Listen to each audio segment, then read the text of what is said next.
ఇవాళ తెలంగాణ రాష్ట్ర వ్యాప్తంగా టీఆర్ఎస్ అధినాయకత్వం ఇచ్చిన పిలుపు మేరకు ధర్నాలు చేస్తూ ఉన్నారు. రైతు రుణమాఫీ అనేది పూర్తి స్థాయిలో అమలు కాలేదని చెప్పి కేటీఆర్ ఇచ్చిన పిలుపు మేరకు తెలంగాణ రాష్ట్ర వ్యాప్తంగా అన్ని మండలాల్లో ధర్నా చేస్తున్నారు. టీఆర్ఎస్ సీనియర్ నాయకులుగా దీనిపై మీరేమంటారు? ముఖ్యంగా ఈ విషయం మీద మీరు ఈ జై స్వరాజ్ టీవీ గారికి ధన్యవాదాలు తెలియజేస్తున్నాం. ఈరోజు మా జిల్లా అధ్యక్షుడు వినయన్న గారి ఆధ్వర్యంలో హన్మకొండ పబ్లిక్ గార్డెన్ మన ఏకశిల పార్క్ దగ్గరటువంటి ప్లేస్ లో ధర్నాకు పిలువడం జరిగింది. దీనికి బీఆర్ఎస్ శ్రేణులు, రైతులు, రైతు కూలీలు అందరూ కూడా పెద్ద మొత్తంలో వచ్చి ఇక్కడ హాజరు కావడం జరిగింది. ముఖ్యంగా మన తెలంగాణ ప్రభుత్వం రేవంత్ రెడ్డి గారు చేసినటువంటి రైతు రుణమాఫీ అది బోగస్ గా అయింది కాబట్టి కేటీఆర్ గారు ఇచ్చిన పిలుపు మేరకు ఈ రోజు ధర్నా కార్యక్రమం చేపట్టడం జరిగింది.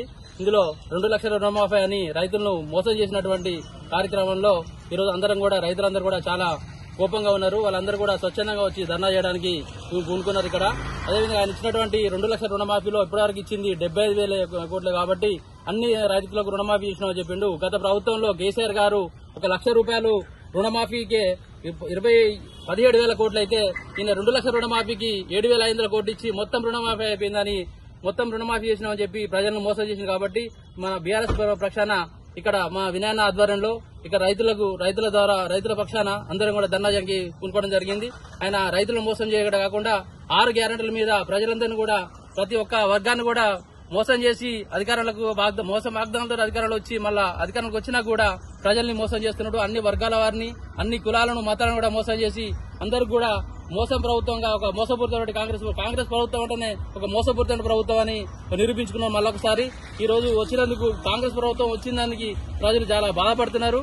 అదేవిధంగా 6 గ్యారెంటీల మీద కూడా వారు ఏ ఒక్క గ్యారెంటీని కూడా అమలు చేయకుండా మంచి పెద్ద లీడర్ల మీద ఆయన ఎప్పుడు బూతులు తిడుతూ ప్రతిపక్ష నాయకులను ఒక విధానంలో కించపరుస్తూ మాట్లాడుతుంది తప్ప ఎప్పుడు అన్ని కూలగొట్టుడు, చెడగొట్టుడు తప్ప ఏ రోజు కూడా అభివృద్ధి చేసే పక్షాన లేడు, నిలబెట్టేది లేదు. అన్ని కూలగొట్టుడు ఈ ప్రభుత్వం వచ్చిన తర్వాత ఏ ఒక్క ఐటీ రంగం గానీ, పారిశ్రామిక రంగం గానీ, వ్యవసాయ రంగం గానీ ఎలాంటి అభివృద్ధి కార్యక్రమం లేకుండా ఇప్పటివరకు కూడా ఆ యొక్క టైంను వెల్లదీస్తూనే ఉన్నారు వాళ్ళు.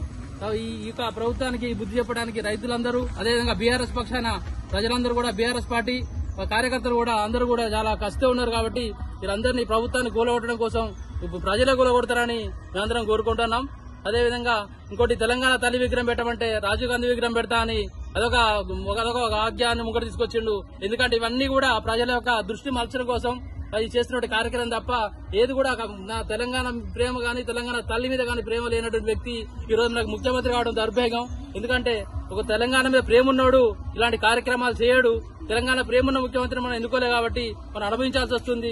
ఇప్పటికైనా ప్రజలు గమనించి ఈ ప్రభుత్వాన్ని నిలదీయాల్సిందిగా బీఆర్ఎస్ పక్షాన మేము 50వ డివిజన్ నుంచి మీ అందరం కూడా ఇక్కడ రావడం జరిగింది. దీనికోసం ధర్నాకు వచ్చి ప్రజలందరినీ కూడా ఏకం చేయడానికి సిద్ధంగా ఉన్నాం. వాళ్ళందరూ కూడా కష్టం ఉన్నారు కాబట్టి తప్పకుండా కూడా ఈ ప్రభుత్వాన్ని ప్రశ్నిస్తారని అనుకుంటున్నాం. ఈ అవకాశం ఇచ్చినటువంటి ఇప్పుడు రైతు రుణమాఫీ అనేది ఇప్పటి వరకు కేవలం ఒక 40% బిలో మాత్రమే అమలైందని, మరియు 6 గ్యారంటీల్లో కూడా పూర్తి స్థాయిలో 6 గ్యారంటీలు అమలు కాలేదని, కాంగ్రెస్ ప్రభుత్వం అధికారంలోకి వచ్చిన 100 రోజుల్లోనే 6 గ్యారంటీలు అమలు చేస్తా అని చెప్పిన కాంగ్రెస్ ప్రభుత్వం ఇంతవరకు పూర్తి స్థాయిలో అమలు చేయని చెప్పి కేటీఆర్ అంటున్నారు. దీనిపై ఏమంటారు? ఇది నిజం. ఎందుకంటే ప్రజలకు కూడా తెలుసు, ఇంకా ప్రజలు కూడా ఇంకా ఆలోచిస్తున్నారు దాని మీద. ఇంకా ఎన్ని రోజులు ప్రజలకు కూడా కోపం వస్తుంది. ఎందుకంటే సహనం అనేది ఎప్పటికీ ఉండదు. ఆ సహనాన్ని ఇంకా పరీక్షిస్తున్నాడు. 100 రోజులు దాటిపోయి కూడా ఇప్పటికీ 9 నెలలు కావస్తుంది ప్రభుత్వం ఏర్పడి. ఇంతవరకు కూడా అది చేసినట్టు ఒక్క కార్యక్రమం, ఒక ఆర్టీసీ అని చెప్పి బస్సు ఫ్రీ అని చెప్పింది కానీ ఇంతవరకు కూడా బస్సు ఛార్జీలు కూడా చెల్లించినటువంటి గవర్నమెంట్ ఇది. ఇంకా అట్లాంటి ప్రభుత్వం ఆ బస్సులు కూడా ఎప్పుడు పెడతారంటే ఈ టైము ఎప్పుడైతే బిజీ లేని టైంలో బస్సులు పెట్టి బిజీ ఉన్న టైంలో అన్ని ఏసీ కోచ్లు పెట్టి హైదరాబాద్, మీరు ఒకసారి హైదరాబాద్ పోయిన పబ్లిక్ తెలుస్తుంది, వాళ్ళు అడిగితే తెలుస్తుంది ఫ్రీ బస్సు ఉందా లేదా అనేది. హైదరాబాద్ పొద్దునే ఉండదు, 9కి హైదరాబాద్ ఇక్కడ స్టార్ట్ చేస్తాడు ఫ్రీ బస్సులు. 9 అది జనగాం వరకే ఉంటుంది. జనగాం నుంచి మళ్ళా ఫ్రీ బస్సు ఎక్కాలి. అట్లయితే ప్రజలకు తెలియదు. ఇంకా కొంతమందికి ఇక్కడ నుంచి హన్మకొండ నుంచి హైదరాబాద్ ఫ్రీ బస్ అనేది లేనే లేదు. హైదరాబాద్ టు జనగాం ఉంటుంది, జనగాం టు హైదరాబాద్ ఉంటుంది. అది కూడా 9కి స్టార్ట్ అవుతుంది. ఎందుకంటే అక్కడ మార్నింగ్ 10కి పోయేటువంటి వాళ్ళకు, పనిచేసే వాళ్ళకు కంపల్సరీ మళ్ళీ పైసలు పెట్టుకుని బస్సుకి ఎక్కాల్సిన ఆవశ్యకత ఉన్నది. అదేవిధంగా ఆ ఒక్క గ్యారంటీలో సగం గ్యారంటీ తప్ప ఏ ఒక్క గ్యారంటీ కూడా ముఖ్యమంత్రితో నెరవేర్చలేదు. అది ఒక డొల్ల మాటలతోటి ఇది ప్రతిపక్ష పార్టీలో ఉన్న నాయకుల మీద ఇది కుట్రలు పండుకుంటా ఇవన్నీ చేసి ఒక మీడియాలో సెన్సేషన్ తీయించుకొని ఆ టైం పాస్ చేయడానికి ముఖ్యమంత్రి ఉన్నాడు. తన ఆస్తులను పెంచుకోవడం కోసం ఇప్పటివరకు కూడా తన ఆస్తులు పెంచుకొని అదే కార్యక్రమం ఉన్నాడు తప్ప ప్రజల మీద గానీ ప్రభుత్వం మన తెలంగాణ ప్రజల మీద గానీ ఆయనకి ఎలాంటి ప్రేమ లేదు. ప్రేమ ఉన్నోడైతే ఆ తెలంగాణ తల్లి విగ్రహం తప్ప రాజీవ్ గాంధీ విగ్రహం పెడతా, కేసీఆర్ తెచ్చిన విగ్రహం పెడతా ఇలా మాటలు మాట్లాడడానికి ముఖ్యమంత్రి కాదు. నేను చిన్నపిల్లలను కూడా చిన్న పిల్లల దగ్గర కూడా బడి పిల్లలు కూడా బూతులు మాట్లాడుతూ వాళ్ళకు ఒక ముఖ్యమంత్రిగా స్థాయి ఉన్న వ్యక్తి మాట్లాడకుండా ఒక పరుభాష మాట్లాడుతూ అదంతా ఒక బజారు మనిషిలాగా మాట్లాడి తన యొక్క ముఖ్యమంత్రి యొక్క స్థాయిని దిగదాచుకున్నట్టున్నాడు. అలాంటి ముఖ్యమంత్రి ఉండటం నిజంగా మన దౌర్భాగ్యం. అలాంటి ముఖ్యమంత్రి తెలంగాణ ముఖ్యమంత్రి అని మేము అనుకోవడం కూడా మాకు చాలా సిగ్గుగా ఉన్నదని అందరూ ఫీల్ అవుతున్నారు ఇక్కడ. సో కేటీఆర్ గారు చెప్తూ మా ప్రభుత్వం అధికారంలోకి వచ్చిన మరుక్షణమే రాజీవ్ గాంధీ విగ్రహం కూల్చుతామని చెప్పేసి తప్పకుండా అది కేటీఆర్ బీఆర్ఎస్ ప్రభుత్వమే కాదు తెలంగాణ ప్రజలు వచ్చి కూలుస్తారు అక్కడ.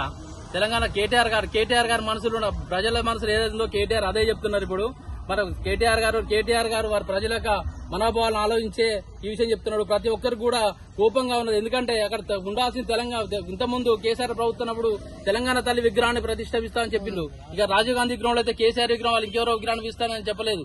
మన తెలంగాణ ఉన్నటువంటి సోయినోడైతే తెలంగాణ తల్లి విగ్రహాన్ని ప్రదర్శించి తెలంగాణ ప్రజల యొక్క మనోభావాలను గౌరవించాల్సిందిగా ముఖ్యమంత్రిని కోరుతున్నాం. ఇక్కడ ముఖ్యమంత్రి గారు ఏమంటుందంటే రాజీవ్ గాంధీ విగ్రహం ప్లేస్ లో కేసీఆర్ విగ్రహం పెడదాం అనుకుంటున్నారు. కేసీఆర్ సచ్చేదెప్పుడు విగ్రహం వచ్చేదెప్పుడు అని కొంత ఇబ్బందిగా కాదు. బూతులు మాట్లాడే ముఖ్యమంత్రి, బూత్ ఆలోచించే ముఖ్యమంత్రి ఆ విధంగా మాట్లాడతాడు.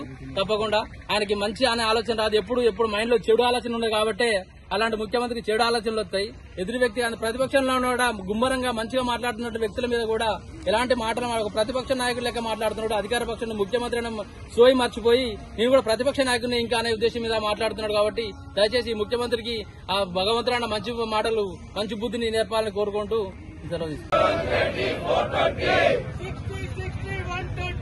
రేవంత్ రెడ్డి 420 ఎలాంటి ఆంక్షలు లేకుండా రైతులకు రుణమాఫీ వెంటనే ఎలాంటి ఆంక్షలు లేకుండా రైతులకు రుణమాఫీ వెంటనే ఎలాంటి ఆంక్షలు లేకుండా రైతులకు రుణమాఫీ వెంటనే రైతు లేనిదే రైతు లేనిదే రాజ్యం లేదు రైతు లేనిదే రాజ్యం లేదు జై తెలంగాణ.